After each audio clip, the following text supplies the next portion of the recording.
Jason McKeel. He's a 20-plus year veteran. 20, how many years? 23 and a half. 23 and a half year veteran of the Akron Police Department. He's spent almost an entire career in patrol, if not the whole thing. He's currently assigned to our midnight traffic unit, and on the day that he was injured, he was doing OBI enforcement on his motorcycle. This is Officer Jason McKeel.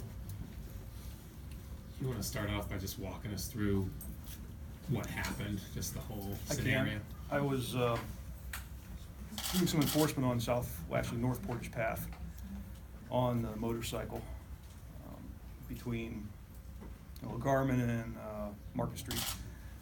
And a car had come by, and I don't remember what the speed was, but I pulled out, and it was moving pretty good. And it came up to the light at Market Street. So between the time I pulled out and the time it got to Market Street, there were a couple other cars that pulled in between us. So the light was red at Market Street, and the light turns green as I'm pulling up behind these cars, and all three vehicles go through. I activated the emergency lights on the motorcycle, activated the siren, went around the first two cars that were ahead of me, and was pulling in behind the vehicle I was going to stop. And at that point, all I remember is trying to stop the motorcycle and going down. I don't remember where the car came from. I don't remember anything until I got to the hospital. No memories of being under the car or anything like that? No. Have you seen the motorcycle? Have you seen the photos of the? I've seen pictures. What do you think when you see that? It's scary looking at the pictures. Definitely. We get Talking back about to- your first memories that you did have, you said you didn't remember anything until you got to the hospital, so then take us through what started to click into your head and what you went through. I woke up at the hospital. I remember being in CAT scan, and I obviously at that point I knew that I had gone down and hit something, and it wasn't until I talked to people about what happened that I learned actually what did happen. There were a number of civilians there at the scene who were willing to jump in and help you out. Doesn't seem you have a recollection of that, but let's talk about those people being willing to. We hear about folks picking on police officers all the time. These people jumped in to help. No, they didn't. I appreciate that very much. And those are the things you wish that you could remember out of something like that. But fortunately, I don't. And I know I heard talked to some people who explained that to me as well, that there were people. Obviously, somebody had to call the police, call for help, because I wasn't able to. So that was very appreciated. On the flip side, there's the people who drink and drive. There are. They're a bigger message than this. What are your thoughts? Well, that's what we were out there trying to do. There were a couple of us. And speeding is an indicator of impaired driving. Not all speeders are impaired, but many impaired drivers speed. It's kind of ironic that I was trying to stop a speeder and then hit a drunk driver. That's ironic. But I think those of us in traffic, I think probably the few of us on midnight traffic probably have the most DUIs on the police department, just because we're out during those hours. I mean, you're never going to stop it. You're never going to cure it. All you can do is try to prevent it and get some drivers off the street. Can you talk about the nature of your injuries and what your recovery's been like? I have a fractured middle finger on the left hand. I have I think it was 3 rib fractures on the right side of my back, and a fractured vertebrae in my back, and I have a fractured tibia in my right leg and a fractured fibia. The fibia, I'm told, heals itself. The tibia, they had to take a metal, I guess it's a rod, they called it a nail, maybe it's thin like a nail, but they set the bone, went in through my knee and put the nail straight down through the bone and then secured it down near the ankle. And allegedly, I'm allowed to bear weight on it as much as I can tolerate it. What about the level of pain that you've had to deal with? You know what, it's soreness. If I'm sitting like this, I'm fine. It's getting up and moving that is an effort sometimes. When something like this happens, I'm sure you have time to reflect that it could have been even worse. What runs through your mind? It could have been worse, especially looking at the motorcycle. And I wasn't doing any exorbitant speed, but I mean, just, yeah, look at the motorcycle. If I was going faster, or if it was a different vehicle, if it was who knows? Witnesses say that that people actually saw it, say that you didn't have time to react, that this happened in an instant. Or you, I would think it'd have been worse if you'd have just hit that vehicle straight on. It sounds to me like you laid the bike down maybe. Are you trained to do that sort of thing? Well, that's gone through my mind too. That was one of the first things I asked my sergeant. He was also on the motorcycle unit, and he's a accident investigation reconstruction specialist. And that was my question: should I have been able to stop? He said, looking at the distance, no. So we just had a 2-week motorcycle course. We instructed some new riders. Prior to that, we had a week-long motorcycle in-service course, and that is the main focus, is braking and hazard avoidance techniques. Because I can stop a motorcycle at a certain speed in a certain number of feet. That's what I have to be able to do, and I can do it. And knowing that I laid the bike down, that concerned me. And that's why I wish I would remember more, because it's either, well, if I laid the bike down, I knew I was going to hit the vehicle, and I didn't have enough room to safely stop it. So, and that's the last thing I do remember, was the bike going down. And at that point, I knew, okay, well, I'm laying the bike down.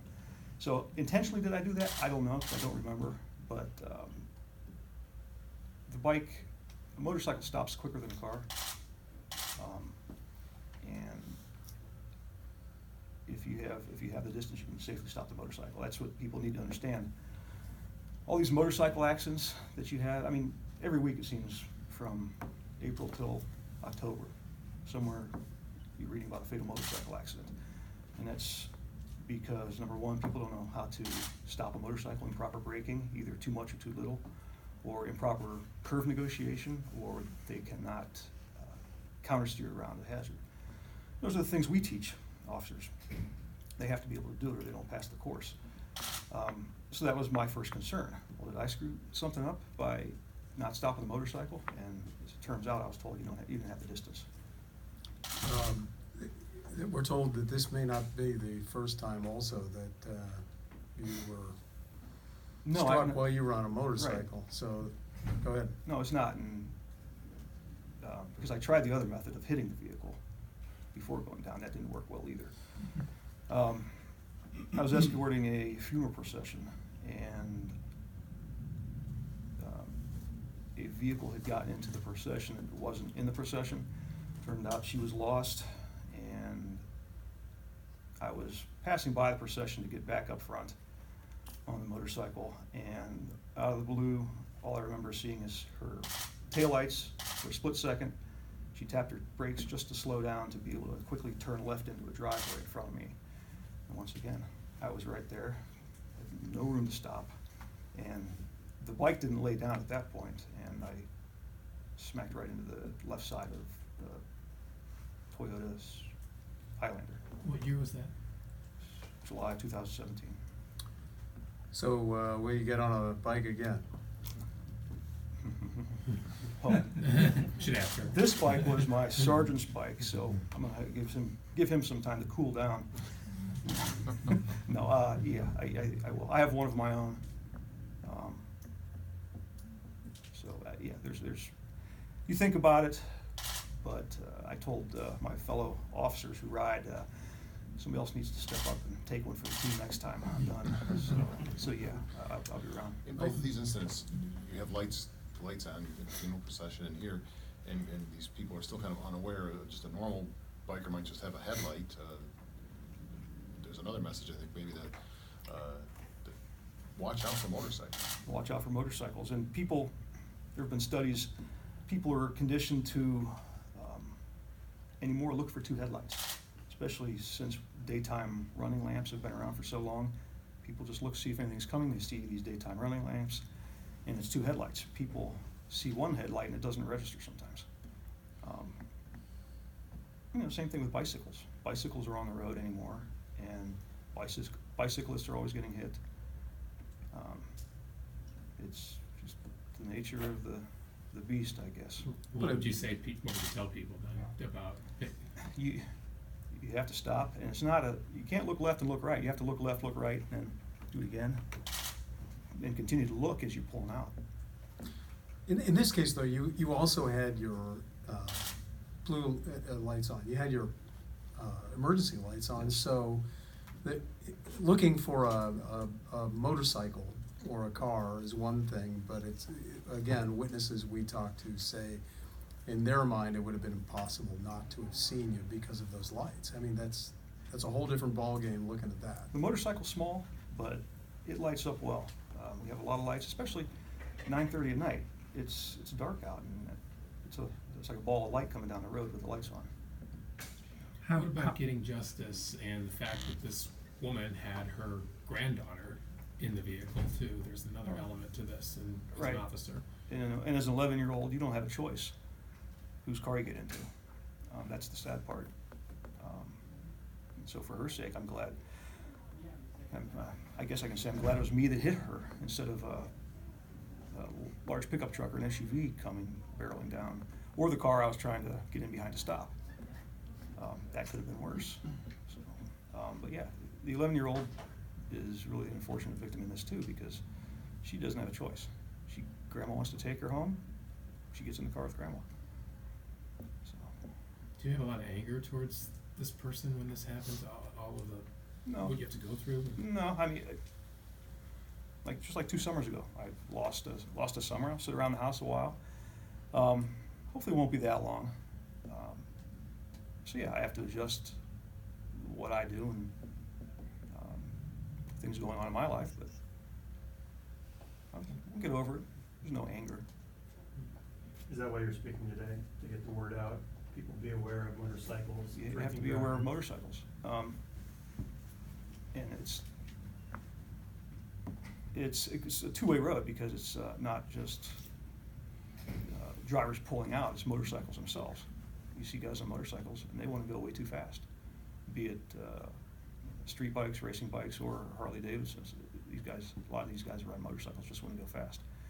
And what they don't realize is they're going to need to stop, because people can't judge the speed of a motorcycle as easy as you can judge the speed of a car. So those are all issues. How long have you been riding with Akron Police? Since 2009. And you said you had a bike at home. I What kind of?